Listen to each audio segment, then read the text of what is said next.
இன்றைக்கி நம்ம மாங்காய் சாதத்துக்கு ஒரு பெரிய சைஸ் மாங்காய் எடுத்து தோல் சீவிட்டு இது போல் ஒரு துருவுறது வச்சு துருவி எடுத்துக்கலாம்.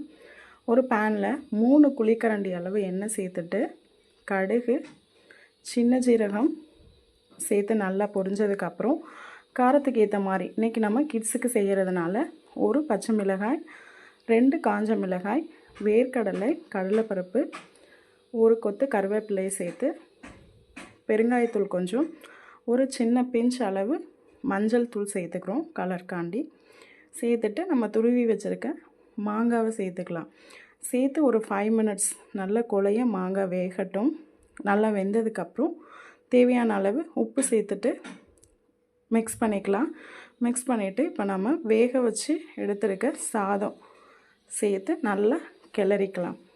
கிளறணும் அப்படின்னா சூப்பரான சுவையான மாங்காய் சாதம் ரெடி. இது போல் செய்து கொடுத்தீங்கன்னா லெமன் ரைஸ், புளி ரைஸ்க்கு பதில் உங்கள் கிட்ஸ் நல்லா விரும்பி சாப்பிடுவாங்க.